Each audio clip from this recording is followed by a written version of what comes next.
बिस्मिल्लाहिर्रहमानिर्रहीम। अस्सलाम वालेकुम स्टूडेंट्स, कैसे हैं आप लोग? ठीक ठाक हैं।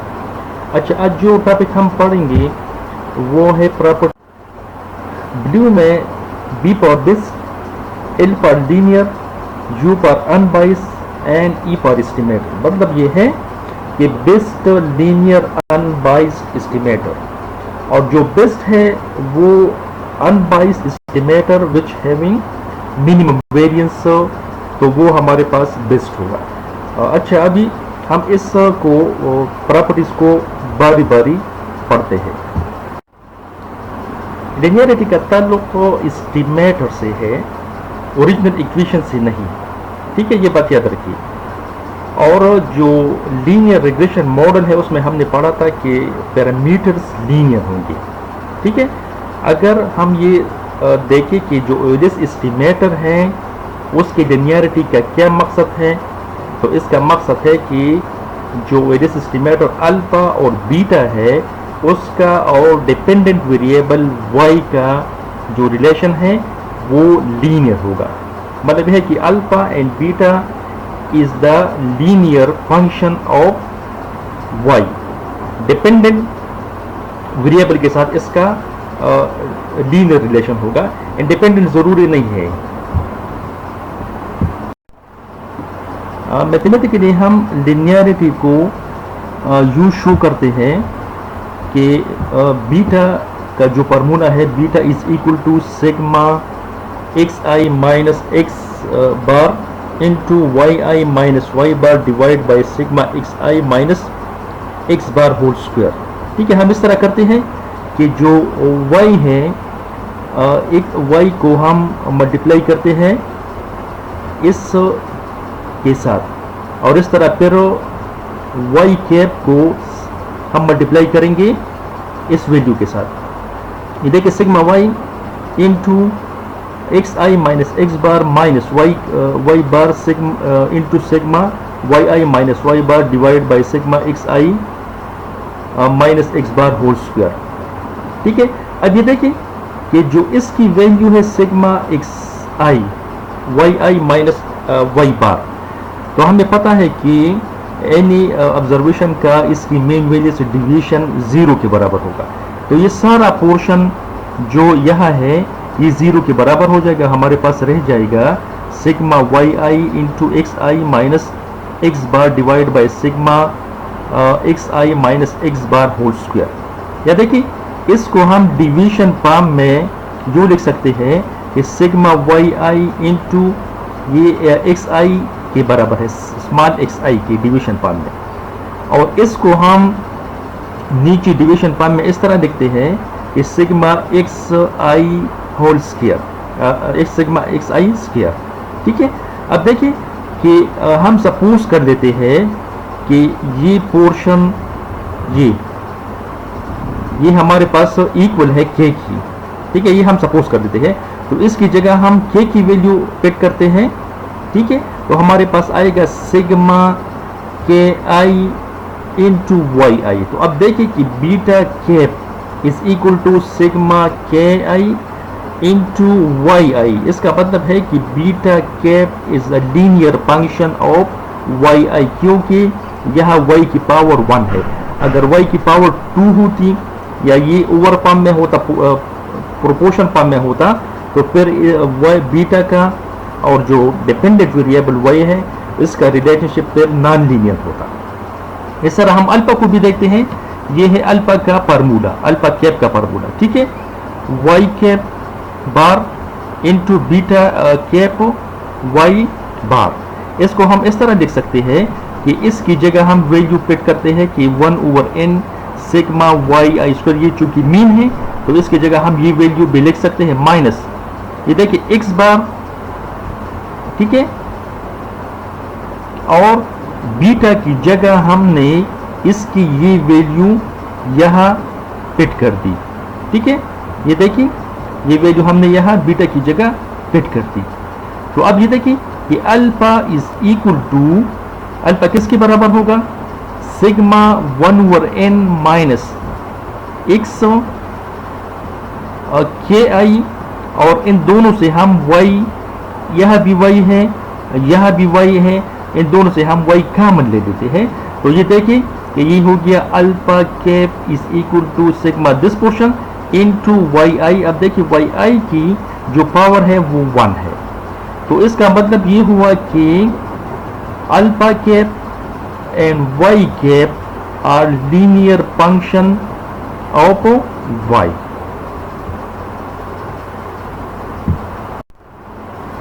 अनबायस्डनेस का मतलब है कि अगर हम अल्फा कैप की एक्सपेक्टेड वैल्यू ले लें और वो ट्रू पैरामीटर और पॉपुलेशन वैल्यू अल्फा के बराबर आ जाए, तो हम ये कहते हैं कि alpha cap is N unbiased estimator of true parameter और पॉपुलेशन वैल्यू अल्फा। इस तरह अगर हम बीटा कैप की एक्सपेक्टेड वैल्यू ले लें और वो बराबर आ जाए ट्रू पैरामीटर और पॉपुलेशन वैल्यू बीटा, तो हम कहते हैं कि ये अनबायस्ड एस्टिमेटर है ट्रू पैरामीटर के।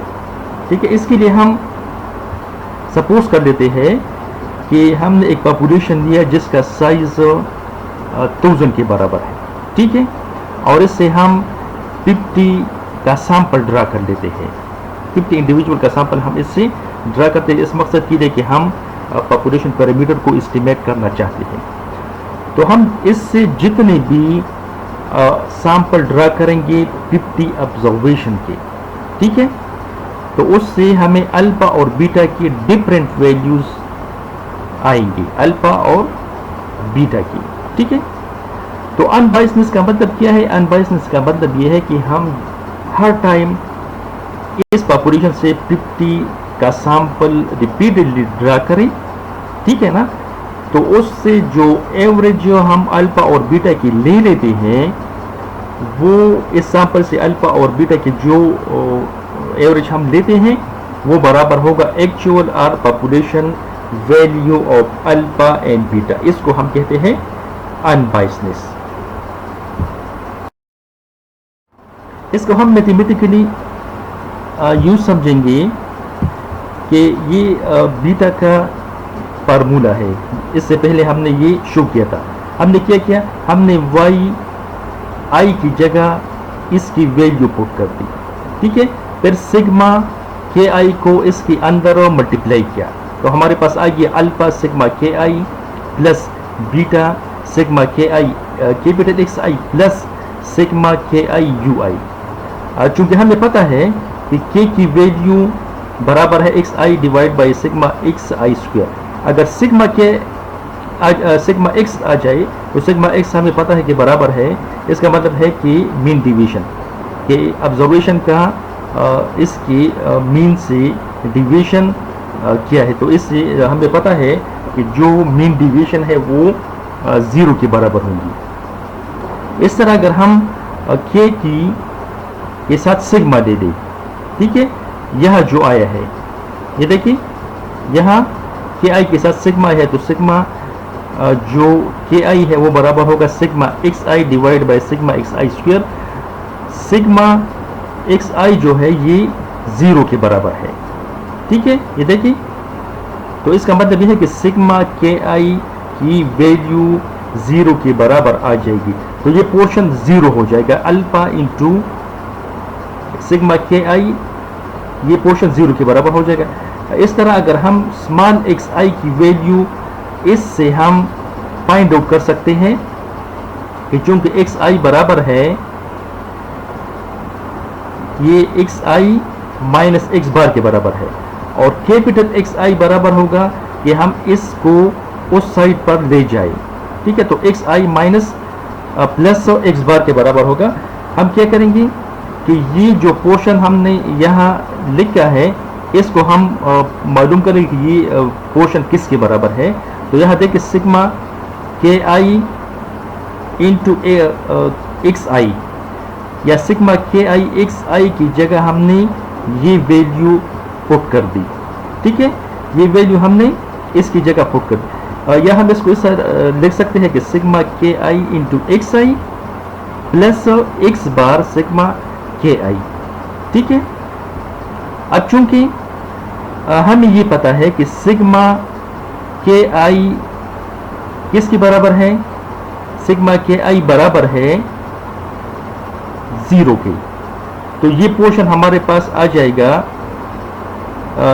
x bar into sigma k आई, ये पोर्शन सारा का सारा पोर्शन ये 0 के बराबर हो जाएगा। अब देखिए यहाँ ये पोर्शन देखिए, स्मॉल के आई इंटू स्मॉल एक्स आई, ठीक है। तो हमें पता है कि के आई की जो फार्मूला है वो बराबर है एक्स आई, ये देखिए ये इसका फार्मूला है, x i in divide by sigma x i whole square. इसकी जगह अगर हम के की वैल्यू पुट करेंगे तो हमारे पास ये आ जाएगी, ठीक है। ये x और x आपस में मल्टीप्लाई हो जाएंगे, ये दोनों x, ठीक है। तो यहाँ आ जाएगा sigma square sigma x i square divide by नीचे भी सिग्मा एक्स आई स्क्वायर है, तो इसकी वैल्यू 1 के बराबर हो जाएगी। तो यहाँ हम ये लिख सकते हैं कि बीटा इंटू 1, ठीक है। और जो ये पोर्शन है, ये पोर्शन 0 के बराबर हो गया और ये पोर्शन 1 के बराबर हो गया। तो beta into 1 plus sigma k i you आई। अब हम दोनों तरफ एक्सपेक्टेड वैल्यू ले लेते हैं, expected value of beta cap, ठीक है, and expected value of beta and sigma x I expected value of you. हमें पता है कि एक्सपेक्टेड वैल्यू ऑफ यू आई जो है ये 0 के बराबर है, ठीक है। तो ये 0 के बराबर हो जाएगा, हमारे पास आ जाएगा, और जो कांस्टेंट है उसकी एक्सपेक्टेड वैल्यू कांस्टेंट के बराबर होती है। तो expected value of beta cap is equal to beta. तो ये हम कह सकते हैं कि beta cap is an unbiased estimator of true parameter और पॉपुलेशन वैल्यू बीटा।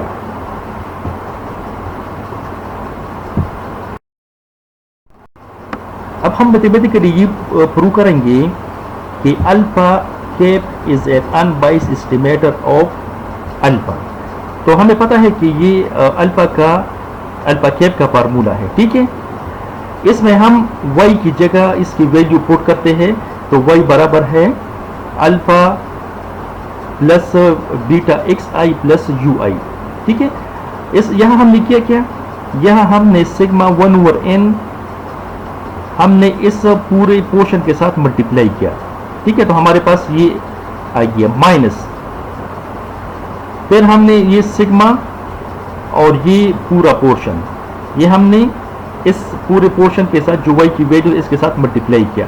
तो हमारे पास आ गया alpha cap is equal to alpha sigma divide by n, चूंकि अल्फा कांस्टेंट है तो इसके साथ सिग्मा बराबर होगा n का, ठीक है। n डिवाइड बाय n, तो ये क्रॉस हो जाएंगे, plus beta sigma x i divide by n, ठीक है। ये बीटा इसके साथ हम मल्टीप्लाई करेंगे, प्लस यू आई के साथ हम मल्टीप्लाई करेंगे, तो sigma u i divide by n। इस तरह ये इस पूरे पोर्शन को हम इसमें इसके अंदर जो है वो मल्टीप्लाई करेंगे, तो हमारे पास ये पोर्शन आ जाएगा। अब यहाँ देखिए कि हमारे पास आ गया अल्फा प्लस बीटा सिग्मा ऐसा ये पूरा पोर्शन आ गया। ये देखिए सिग्मा के 0 के बराबर हो गया, तो ये हम पूरा पोर्शन जो है वो 0 के बराबर। हम क्या करेंगे, हम इस वैल्यू को अभी फाइंड करेंगे कि ये वैल्यू किसके बराबर है। तो हम इस इक्वेशन नंबर 1 से ये जो है ये हम ले लेते हैं और इसको हम सॉल्व करेंगे इस वैल्यू को, ठीक है। ये देखिए कि स्मॉल एक्स आई बराबर है एक्स आई माइनस एक्स बार, ठीक है। एक्स आई कैप कैपिटल एक्स आई बराबर है small x i plus x बार। हम क्या करेंगे, हम यहाँ सिग्मा के कैपिटल एक्स आई में इस एक्स की जगह वैल्यू पुट करेंगे। ये देखिए ये वैल्यू हमने पुट कर दी, ठीक है। तो ये हमारे पास आ गया sigma k I x i plus x bar sigma k आई, ठीक है।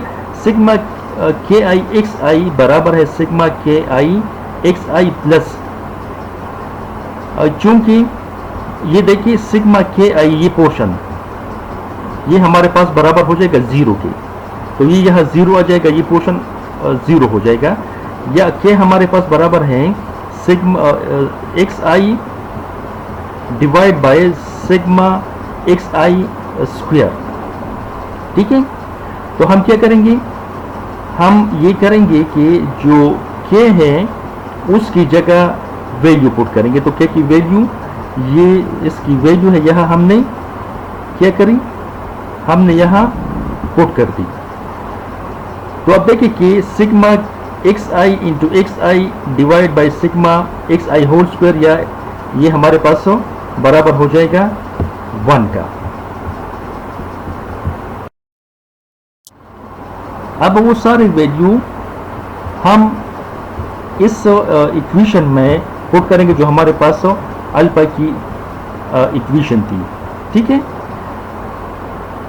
अब देखिए sigma u i divide by n, ये देखिए कि यहाँ हमने बीटा जो 1 वैल्यू था वो हमने यहाँ पिट की, ठीक है। तो ये दोनों आपस में कैंसिल हो गए, क्योंकि ये बीटा एक्स बार है और ये एक्स बार बीटा है, दोनों बराबर है, ये आपस में कैंसिल हो गई। Alpha cap is equal to alpha plus sigma u i divide by n minus x bar sigma k i you आई। अब हम दोनों साइड पर एक्सपेक्टेशन ले लेते हैं। तो expected value of y alpha cap is equal to alpha, इसके हम एक्सपेक्टेड वैल्यू लेते थे तो वही अल्फा आएगा। एक्सपेक्टेड वैल्यू ऑफ यू आई लेंगे तो एक्सपेक्टेड वैल्यू ऑफ यू आई हमें पता है कि ये 0 के बराबर है। तो यह भी एक्सपेक्टेड वैल्यू ऑफ यू आई है, तो ये दोनों पोर्शन, ये पोर्शन और ये पोर्शन 0 के बराबर हो जाएंगे, यहाँ सिर्फ और सिर्फ अल्फा रह जाएगा। तो इसका मतलब यह है कि alpha cap is unbiased estimator of alpha. इसकी तब प्रॉपर्टी है मिनिमम वेरिएंस। बेस्ट और एफिशिएंट एस्टिमेटर वो होगा जिसमें 2 प्रॉपर्टीज होंगी। एक ये कि वो अनबाइस्ड होगा, ठीक है, अनबाइस्ड एस्टिमेटर होगा। दूसरा ये कि उसका जो वेरिएंस है वो मिनिमम होगा, ठीक है। तो हम कह सकते हैं कि वो अनबाइस्ड एस्टिमेटर जिसकी वेरिएंस लीस्ट हो, जिसकी वेरिएंस मिनिमम हो, तो उसको हम बेस्ट या एफिशिएंट एस्टिमेटर कहेंगे, ठीक है। मतलब यह है कि उसका जो मीन से डिविएशन हो जितना कम से कम होगा उतना ही वो एफिशिएंट और बेस्ट होंगे। अब यहाँ देखिए ये 3 पॉइंट्स देखिए। फर्स्ट ये है कि अगर एस्टिमेटर अनबाइस्ड हो लेकिन उसकी जो वेरिएंस है वो लीस्ट ना हो, तो it is not a best estimator. दूसरा ये है कि अगर एस्टिमेटर जो है वो लीस्ट वेरिएंस हो उसकी लेकिन बाइस्ड हो, तो वो भी हमारे पास बेस्ट या एफिशिएंट नहीं होगा। वो एस्टिमेटर बेस्ट और एफिशिएंट होगा जिसमें दोनों प्रॉपर्टीज हो, अनबाइस्डनेस भी हो और उसके जो वेरिएंस है वो लीस्ट हो। तो इसको हम क्या कहेंगे, इसको हम बेस्ट और एफिशिएंट कहेंगे। आज हमने जो पढ़ा ये उसकी पूरी समरी है, ठीक है। हमने ये पढ़ा कि बेस्ट एस्टिमेटर और एफिशिएंट एस्टिमेटर वो होगा जिसमें दो प्रॉपर्टीज हो। First unbiasedness and having minimum variance, इसको हम बेस्ट और एफिशिएंट एस्टिमेटर कहेंगे। और जो बिलीव एस्टिमेटर है उसमें 3 प्रॉपर्टीज होंगे। एक ये है कि वो लीनियर होगा, दूसरा ये है कि वो अनबाइस्ड होगा और तीसरा ये होगा कि वो कि उसकी जो वेरिएंस है वो मिनिमम होगा। मतलब ये है कि वो एस्टिमेटर जो लीनियर हो और एफिशिएंट या बेस्ट हो उसको हम बिलीव एस्टिमेटर कहेंगे। ये आज की जो पूरा लेक्चर था उसकी पूरी समरी थी, ठीक है। ओके जी, अल्लाह हाफिज़।